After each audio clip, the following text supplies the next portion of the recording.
Isang nakakakilig at nakakaantig na eksena ang muling naging usap-usapan matapos lumabas ang balita na si Kim Chiu ay naging emosyonal sa natanggap niyang regalo mula sa anak ni Paolo Avellino, isang reg-along may malalim na kahulugan at espesyal na pinili para sa kanya.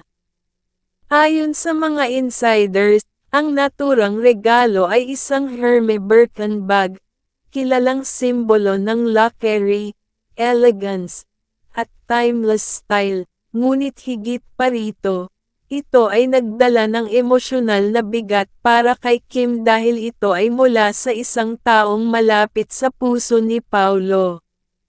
Hindi inaasahan ni Kim na matatanggap niya ang reg-along iyon, lalo na dahil ipinadala ito sa isang pribadong paraan at hindi sa isang public event o selebrasyon.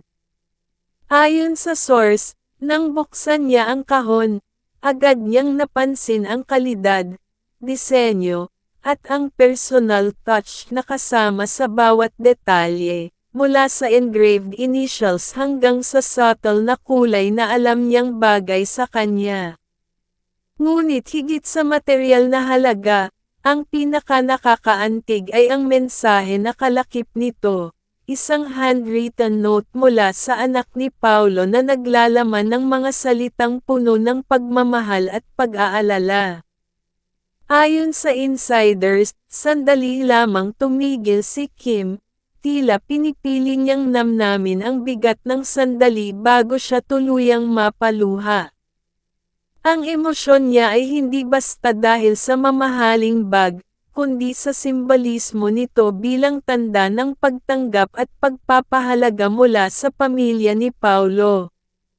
Para kay Kim, ang reg-along iyon ay nagpakita ng tiwala, paggalang, at pagmamahal na mas malalim kaysa sa anumang materyal na bagay.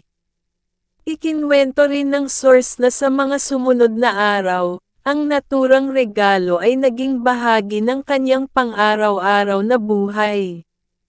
Hindi lamang ito isang fashion statement, mas nakikita ito bilang simbolo ng koneksyon sa pamilya ni Paolo at ng pagbibigay ng respeto sa kanilang relasyon.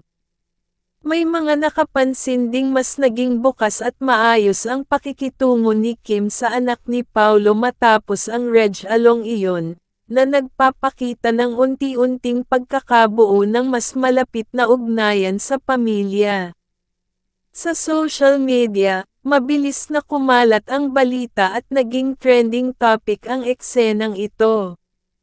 Maraming tagahanga ang naantig sa kwento, lalo na't bihira na lang makita sa showbiz ang ganitong uri ng gestures na puno ng pusong intensyon, hindi lamang para magpakitang gilas.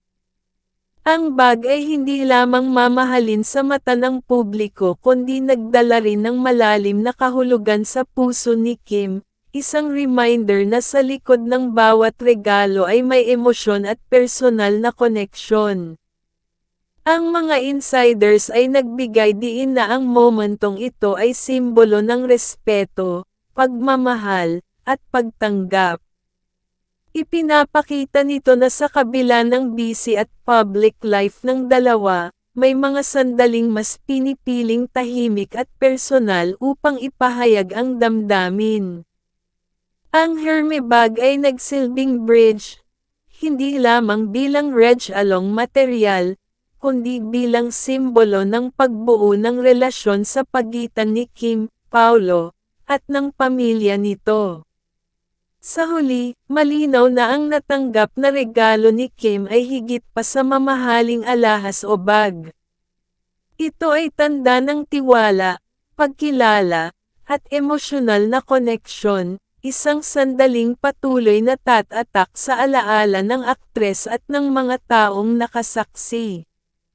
Sa gitna ng ingay at bilis ng showbiz, ang ganitong klase ng gesture ang mas tumatagal at nag-iiwan ng pangmatagalang marka, hindi lamang sa puso ni Kim kundi pati sa publiko na naniniwala sa halaga ng mga simpleng kilos na may malaking emosyon. Sa pagpapatuloy, mas lalo pang tumindi ang emosyon ni Kim Chiu matapos matanggap ang Reg Along mula sa anak ni Paolo Avellino. Ayon sa mga insiders, hindi lang simpleng pagbibigay ng bag ang nangyari, isang maingat at planadong gesture ang ibinigay kay Kim, isang kilos na puno ng symbolism at personal na kahulugan.